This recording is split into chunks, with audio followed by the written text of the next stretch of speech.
জানো মা, এখানে এসে আমার বড় একটা লাভ হয়েছে। ছেলেবেলা থেকে জানতাম আছে, এখানে এসে তার হদিশ পেলাম। তবে তো আর তোর যাওয়া হবে না। কেন? শুধু গুপ্তধনের হদিশ পেলে হয়? তার খোঁজ করতে হয় না? বের করবো তো। আচ্ছা মা, তুমি জানতে চাইবে না আমি কি গুপ্তধন পেয়েছি? তুই বলবি কেন? আমি যদি তাতে ভাগ বসাই? সে তুমি পারবে না। তবে বল। এসো মা জননী, দুর্গে ত্রিনয়নী, এসো এসো শিব জায়া, সন্তানের ঘরে এসো দয়া করে।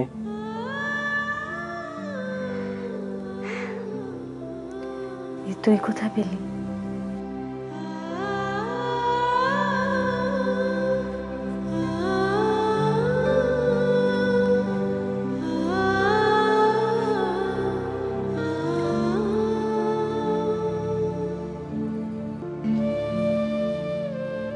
দাদামশাই দিয়েছে।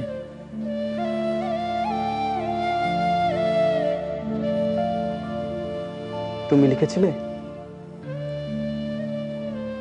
শেষ করনি কেন? কি করে করব? লিখতে লিখতে শুনি কুমোর এসেছে প্রতিমার কাঠামো করতে।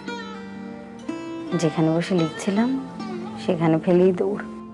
আর তারপর দিদিমা খুঁজে পেয়ে দাদামশাইকে দেন। মা খুব ভয় পেয়েছিলেন, মেয়ে লিখেছে, মেয়ে নির্ঘাত অন্ধ হয়ে যাবে।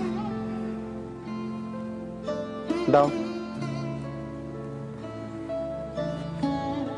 আমার গুপ্তধনের নিশানা। কাল এসেছে কাল, এই না শুনে অমনি খোকসের দল ভয়ে 3 হাত পেছলো। কেন?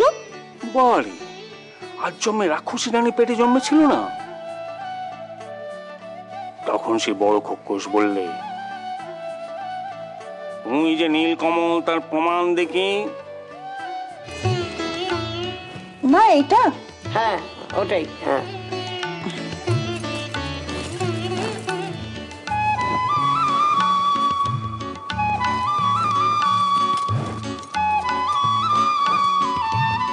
বাবা, মা, মেজো বউয়ের মা আসেনি তো কি হয়েছে? বিয়ের সময় বাবা একেবারে ঢেলে সাজিয়েছে।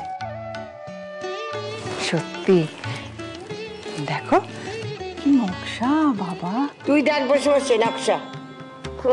বাপ দিয়েছিল না ছাই, দিয়েছিল তো আমার সই। দেওয়ার মতো তার মন ছিল। আর বংশের একটা মেয়ে দেবে নাই বা কেন? গা সাজিয়ে তো দেওয়া উচিত।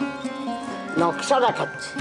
মা তুমি একটা কাজ করো, কি কি আছে তুমি সব ছেলেদের দিয়ে একটা লিখিয়ে নাও, তারপর দেখো কোনটা পালিশ করতে হয় না কোনটা আবার ভেঙে গড়াতে হয়, বুঝলে? হ্যাঁ সে তাদের দ্বারা হয়েছে।